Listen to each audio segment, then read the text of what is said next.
Located in Southern California, Delano was home to the Manongs, or Filipino elders. Throughout their lives, they followed where the crops went, working in the fields of the agricultural business, covering asparagus, lettuce, and more often known, grapes. The Delano grape strike was a turning point in the farm labor movement because it led to the unionization of the agricultural industry, providing better working conditions, securing the rights and benefits of the farm workers, and acknowledging the position of Filipino Americans as American workers. The Manongs had first arrived in the U.S. back in the late 1920s in hopes of finding job opportunities and achieving the American dream. However, their hopes and dreams were quickly crushed by reality, as they endured harsh working conditions with little to no benefit. Facing discrimination and racism within their work, the Manongs were not respected as American workers. Many acts were passed against them, including the Tiny-McDuffie Act, in which the Philippines officially became an independent nation, thus changing Filipino status from U.S. nationals to aliens, and the Filipino Repatriation Act, which gave the Filipinos a one-way ticket back, provided that they were to never come back to the U.S. This not only stopped families from uniting, but had led to a lost generation of Filipino Americans. This restricted the ability to advance socioeconomically.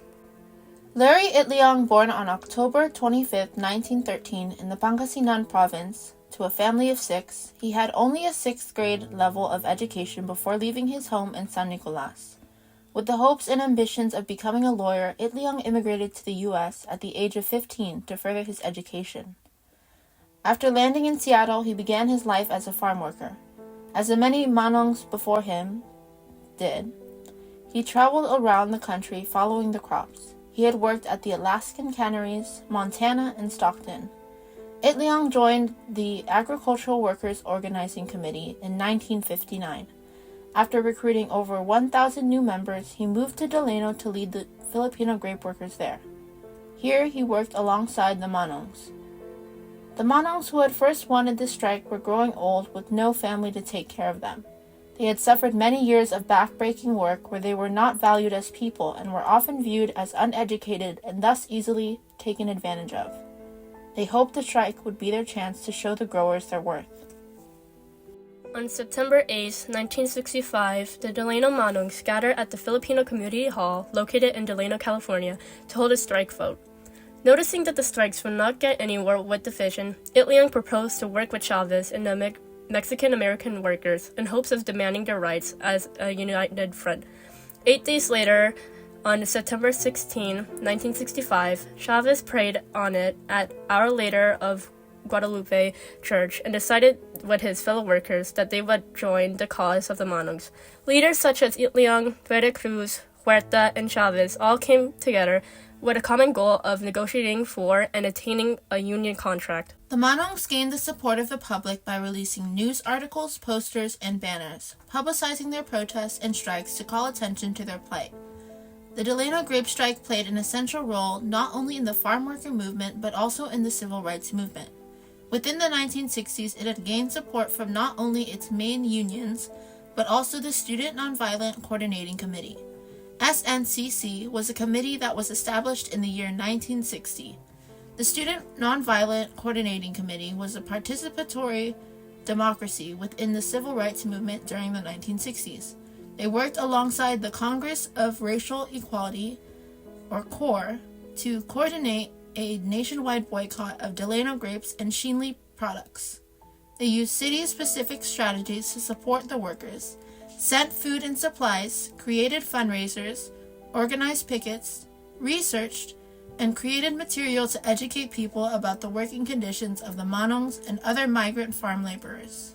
The aftermath of the Delano grape strike led to many positive changes happening. On July 29, 1970, 26 grape growers signed contracts with the UFW, allowing many growers to become unionized. 26 grape growers signed contracts that changed the way the Manongs, the Mexican workers, their families, the consumers, and the growers were treated. These contracts allowed Manongs to gain rights to federal minimum wage, to be recognized as American workers, to be allowed to advocate for even better benefits going forward, and to be able to support themselves and have money put for their retirements.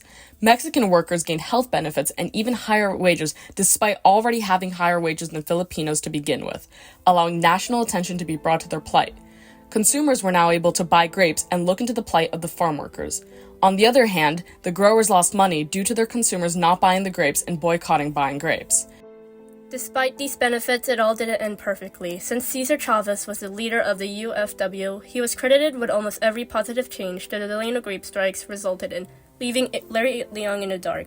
The Filipinos later discovered that the new union contract favored the local farm workers over the Filipino migrant farm workers. Many Filipino workers were left jobless and even at times homeless. The contributions of the Manongs have been seen in both big ways and small. The work of the UFW had brought national attention to the injustices within the farm worker environment and set a standard that many would soon try to fight for. One immediate call to action made after the strike was in the Salinas Valley, where lettuce workers demanded a proper union contract as those before them attained 2 years earlier.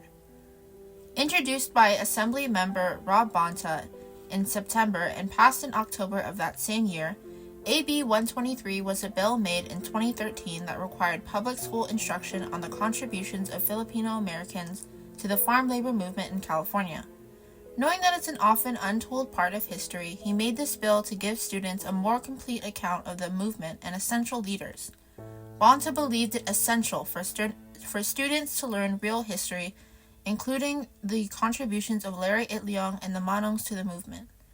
Larry the Musical, a musical about the contributions of Larry Itliong to the farm worker movement, is set to release in March of 2024 at the Brava Theater in San Francisco.